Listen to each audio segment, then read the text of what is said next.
Hey friends, Dr. Allie here with the Good Timer team. I want to talk about peer pressure.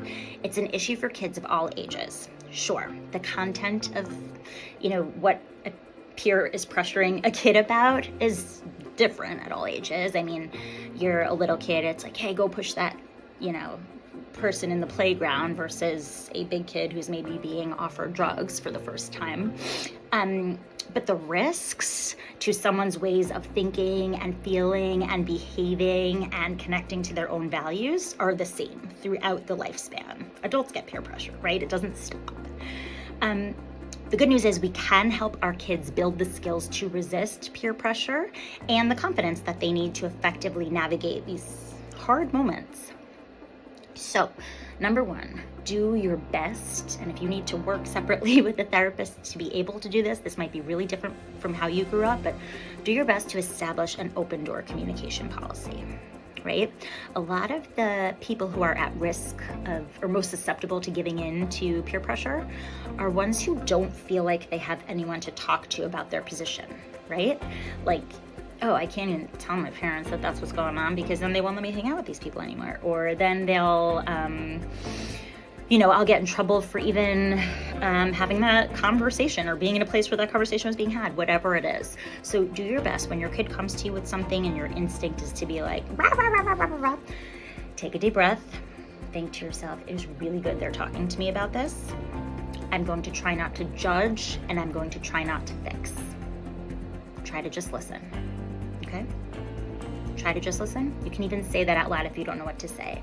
I'm not going to judge you and I'm not going to try to fix it. I just want to understand and I'm so happy you're telling me. Something like that. Okay? Building confidence in our kids, look, it's a lifelong journey.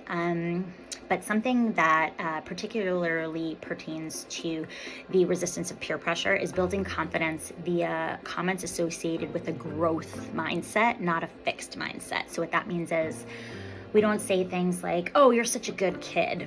Look, we're all human. We're going to say that stuff. I say it all the time, right? But what is more, I guess, tactical is saying something like, oh, wow, you're really good at following instructions. Like being really specific and complimenting them in a way that can be generalized. This, research shows that a fixed mindset, a kid with a fixed mindset, really cares about the grade on the test, really cares about the product. A kid with a growth mindset might care more about like, well, what am I learning here? And they are setting themselves up for more success and more positive emotions in the future. Nourish and support their uniqueness, right? Embrace it. Our kids are not who we expect or need or maybe sometimes want them to be, and that's good. Embrace it. Teach assertiveness skills, actually role play what they might say to a peer who puts them in an uncomfortable situation. Help them clarify their values. Model independent thinking, model assertiveness. And if your kid gives in to peer pressure, as long as their safety is not at risk, try to take it in stride and contextualize it as a bump in the road, okay? Get right back to skill building. Because remember, if they're telling you about these moments that they're not proud of, you're doing something incredibly right. So just trudge on and do better next time. Use positive reinforcement when they make the tiniest bit of progress or do well in an assertiveness role play even, right? We want them to feel like they're moving toward in a positive direction. Good luck.